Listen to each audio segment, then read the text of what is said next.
মস্ত উষ্ণ হাতটা রেখে বললেন, বেশ, এখন তুমি এই স্কুলের ছাত্রী হয়ে গেলে। ঠিক এই কথাগুলোই বললেন হেডমাস্টার মশাই।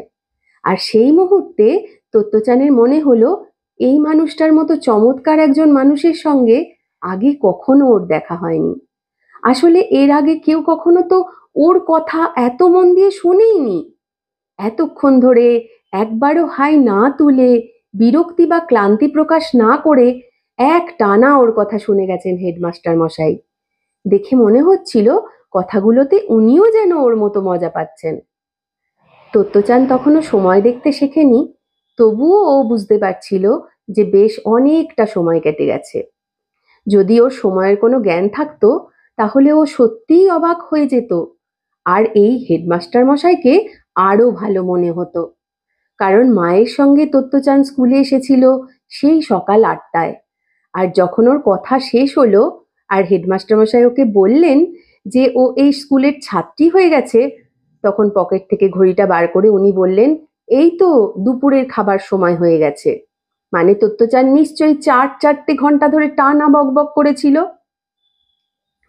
এর আগে বা পরে কোনোদিনই কিন্তু বড়রা কেউ তত্ত্বচানের কথা এতক্ষণ ধরে শোনেননি। তাছাড়া মা এবং ওর আগের স্কুলের দিদিমণি বোধহয় ভাবতেই পারতেন না যে 7 বছরের একটা শিশুর 4 ঘন্টা ধরে বলার মতো এত কথাও থাকতে পারে। ওকে যে আগের স্কুল থেকে তাড়িয়ে দেওয়া হয়েছিল এবং অনেকেই যে ওকে নিয়ে কি করবেন বুঝতে পারতেন না, এসব কিছুই তত্ত্বচান জানতো না। ওর স্বভাবটা এমনিতেই খুব হাসি খুশি, তাই বেশিরভাগ সময়ই ও নিজের জগতে আপন খেয়ালে থাকতো। বাইরে কি ঘটছে, কে কি বলছে, এসব ও ঠিক ধরতে পারতো না। ওর একটা নিজস্ব ধরনের সারল্য ছিল। তবে তত্ত্বচান এটা ঠিকই বুঝতে পারতো যে ও ঠিক সবার মতো নয়। ও জানতো যে অনেকেই ওকে একটু অদ্ভুত মনে করে। সেদিন হেডমাস্টার মশাইয়ের কাছে গিয়ে ওর মনের উত্তাপ পেয়ে তত্ত্বচানের খুব আরাম লেগেছিল। তাই খুব আনন্দ হয়েছিল ওর।